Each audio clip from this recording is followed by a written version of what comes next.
Namaku Raisa, dan aku adalah seorang ibu rumah tangga. Aku tinggal bersama suamiku Fajar dan putriku yang cantik bernama Ayu, serta kedua orang tuaku. Kami berlima tinggal bersama di rumah milik kedua orang tuaku. Kedua orang tuaku sangat asik dan bisa menjadi sahabat yang baik.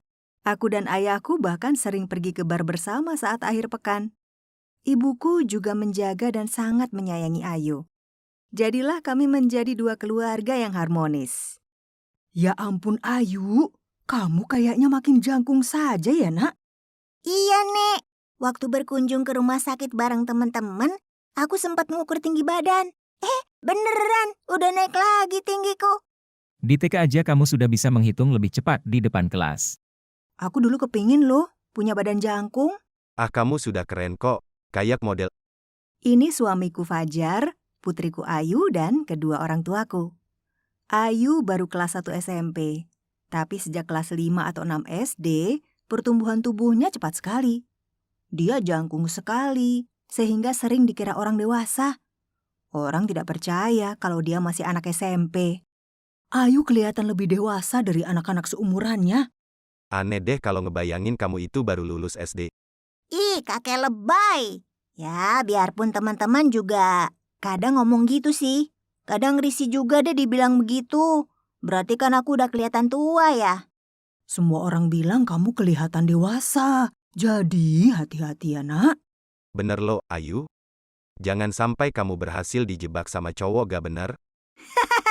Kakek parnoi. Kakekmu benar. Ayo, kamu ini manis dan masih lugu. Ya Tuhan, Ayah dan Fajar ini kok nggak santai sih? Tapi mereka benar juga loh Bu. Sifat orang kan macam-macam. Kamu harus terus waspada ya nak. Meskipun aku merasa bahagia melihat pertumbuhan Ayu, tapi sebagai orang tua, aku juga terkadang merasa cemas. Hingga pada suatu hari, saat itu orang tuaku sedang bepergian, dan Fajar sedang bekerja. Aku pernah ngobrol sama Dodi, teman sekelas aku yang paling jangkung tuh. Aku bilang, kamu dan aku sama, makin jangkung pas di kelas 5 atau 6 SD. Dia bilang, lututku sering nyeri. Itu namanya growing pain, nak. Lututmu suka nyeri juga. Iya, Mah. Berasa sakit banget. Hari itu aku dan Ayu sedang ngeteh bersama sambil mengobrol santai. Beberapa saat kemudian, interkom di rumah kami berbunyi. Dan aku melihat dua pria asing melalui layar monitor. Jangan-jangan salesman. Ganggu deh, pikirku. Tapi aku memutuskan untuk menjawab panggilan mereka melalui interkom. Siapa ya? Wah, lupa sama saya ya. Saya Taufan, buka pintunya dong, woi. Maaf ya, saya tidak kenal kamu. Dan jangan teriak-teriak ya, saya bisa panggil polisi loh. Maaf mengganggu. Nama saya Budi. Saya seorang pengacara. Kalau kau tidak buka pintu, kita yang bakal panggil polisi, nih. Di depan rumah, ada pria bernama Taufan dan satu lagi bernama Budi yang mengaku sebagai pengacara. Pria yang mengaku sebagai pengacara sikapnya sangat tenang, sehingga aku percaya dan membukakan mereka pintu. Kemudian, maaf, sepertinya Anda berdua salah alamat. Kamu siapa? Saya kesini bukan mau ketemu kamu, tapi adik kamu. Adik saya? Dia tidak di sini? Jangan bohong ya, saya tahu dia ada di dalam. Suruh dia keluar. Ada apa, Mah? Aku dengar ada ribut-ribut. Nah tuh dia, aku tahu kamu lagi ada di rumah. Ini orangnya, pengacara, itu perempuan yang saya maksud. Hah? Apa? Dasar jalang, kamu udah hianatin saya, bisa-bisanya kabur abis kita tunangan? Tunangan? Saya bakal tuntut kamu untuk kasus penipuan pernikahan. Makanya saya bawa pengacara ke sini. Untuk kasus tersebut, saya akan mengajukan tuntutan dana tunjangan. Oh, aku tahu, kamu belum cerita apa-apa soal kita ke keluarga kamu ya, sikapmu tenang banget, tapi kamu penipu ulung. Enggak segampang itu aku ketipu, tahu? Benar sekali. Kalau melihat dari sikap Anda, saya yakin Anda sudah melakukan banyak kejahatan lain. Jika bersikap begini terus, Anda bisa ditahan polisi. Bentar-bentar, ditangkap. Saya bisa ajukan gugatan, tapi kalau kalian membayar tunjangannya, saya bakal pertimbangkan lagi gugatan itu. Ini saya udah baik banget loh. Anda beruntung. Jarang ada orang yang sebaik dia. Anda sudah berada dalam posisi 100% tergugat dan mutlak harus membayar uang ganti rugi. Bahkan Anda harus membayarnya sekarang juga. Taufan dan Budi datang secara tiba-tiba dan mengatakan bahwa mereka akan menggugat Ayu atas kasus hukum perdata perkawinan. Mereka juga mengatakan bahwa mereka akan membatalkan gugatan jika Ayu membayar uang tunjangan saat itu juga. Lalu Ayu menanggapi, Om dari tadi ngomong soal apaan sih? Gak mungkin lah aku melakukan penipuan pernikahan. Jangan pikir saya bego ya, saya juga ada buktinya. Ini ada foto sebagai bukti. Iya, mereka pelukan sih. Tapi wajah perempuan di foto itu gak kelihatan. Mana buktinya kalau itu aku? Kamu punya baju ini kan? Kamu kencan sama saya pakai baju ini? "Gak mungkin, itu baju saya dan gak pernah saya pinjamkan ke Ayu." Lalu bagaimana dengan foto yang ini? Kalau itu kan foto Om sendiri dan Om Tovan. Tapi makin panjang penjelasannya malah makin gak masuk akal, Om. Apalagi ini? Ini kan cuma bidikan foto jarak jauh di sebelah Ayu yang sedang berjalan kaki. Sudah gak usah banyak omong lagi. Saya mau telepon polisi. Eits, tunggu dulu, kami punya backup orang penting.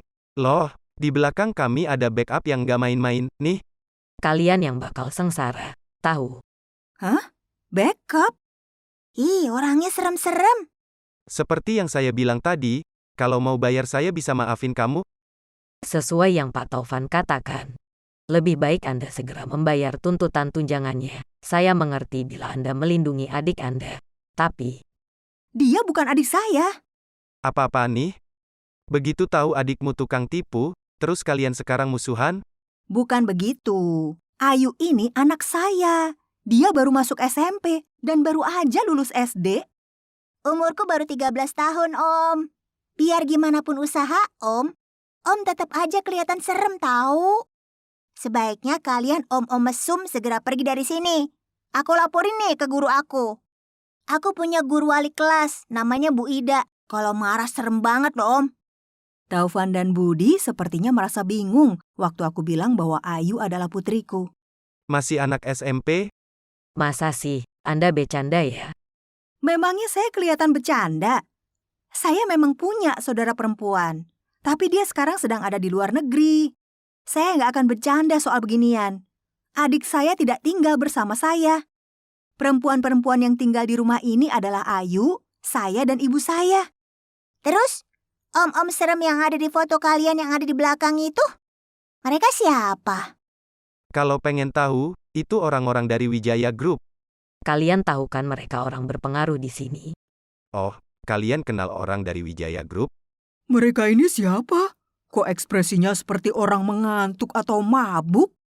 Ayah, ibu, kalian sudah pulang?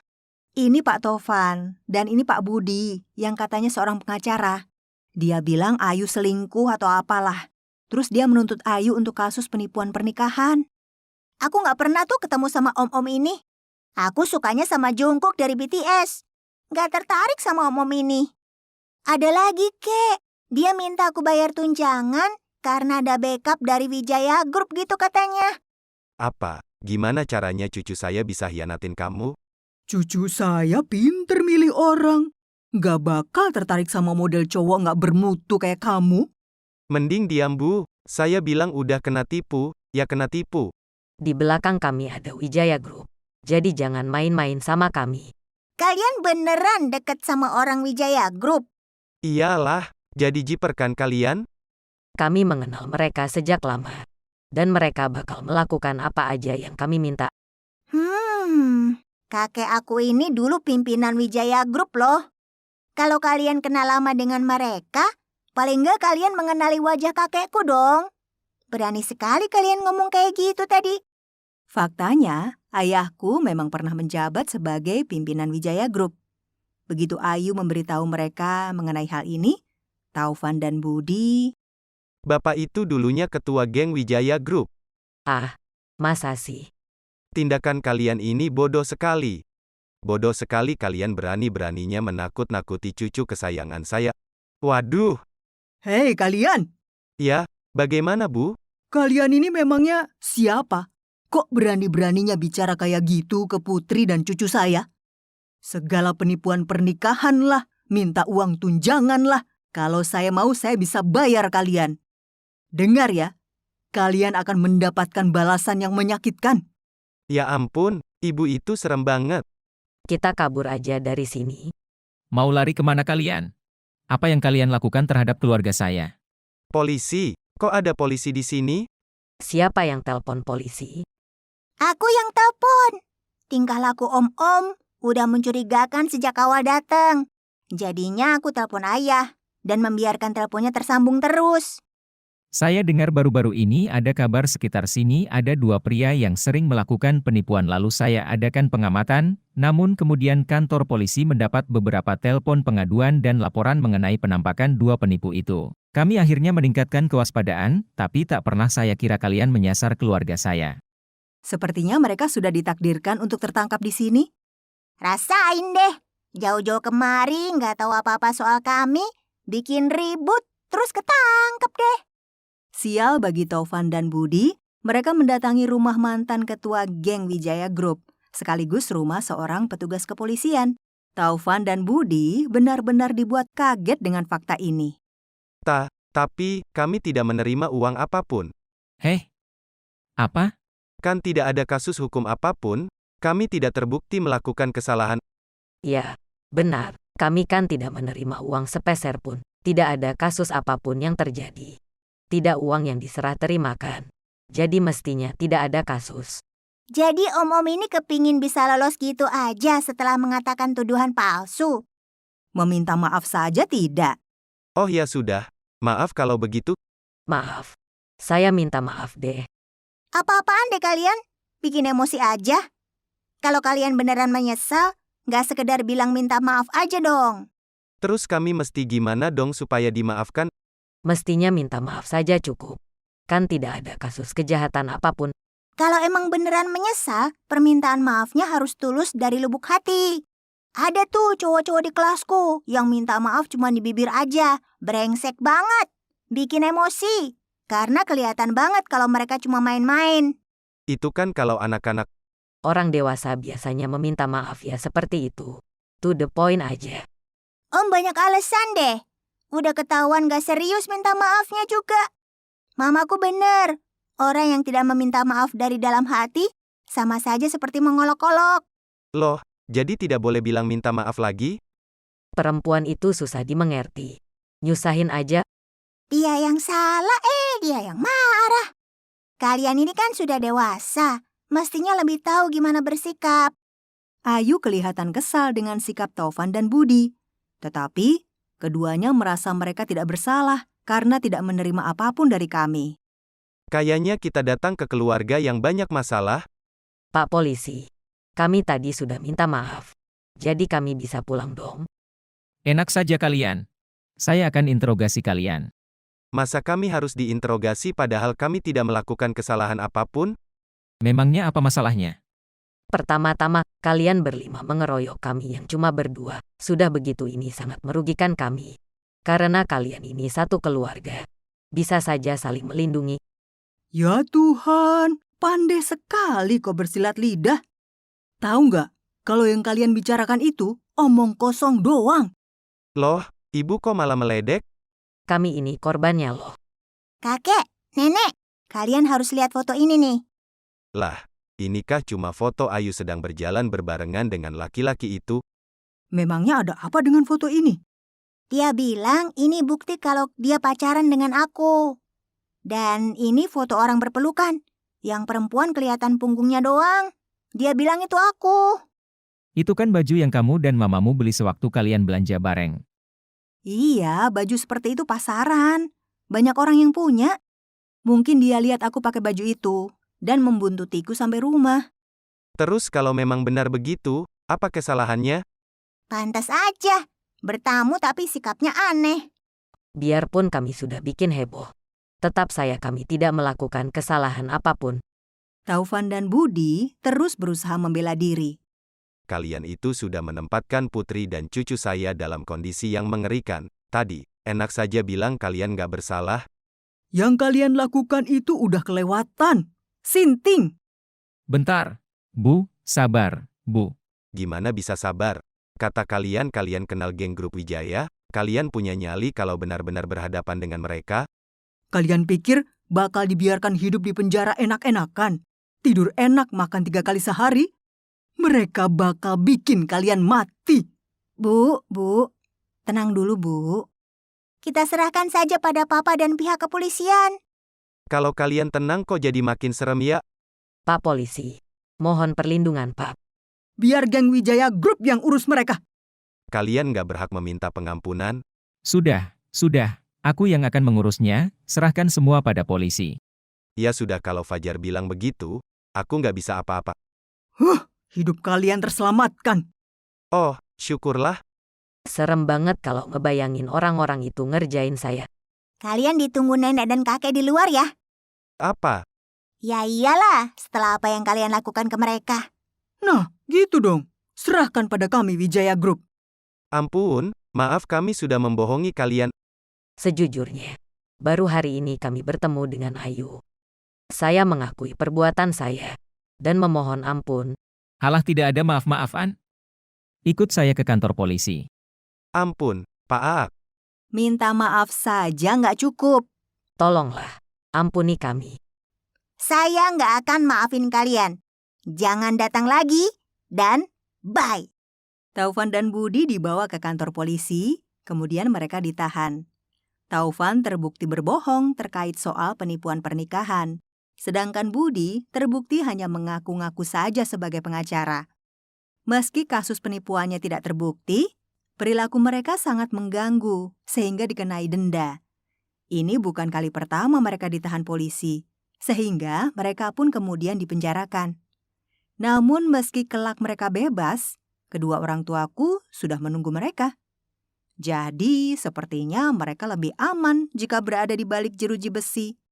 Penjara seperti sebuah tempat berlindung bagi mereka. Tapi sayangnya mereka tidak bisa selamanya berada di sana. Sehingga Taufan dan Budi harus menjalani hidup yang sengsara gara-gara coba cari masalah dengan keluarga kami. Sejak saat itu, kami... Gosipnya Dodi sekarang pacaran sama Nina. Kok sampai ada gosip kayak gitu? Beneran pacaran apa cuma gosip?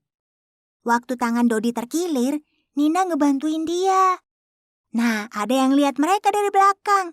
Terus bikin gosip deh kalau mereka jalan sambil pelukan. Aku senang aja sih kalau mereka beneran pacaran.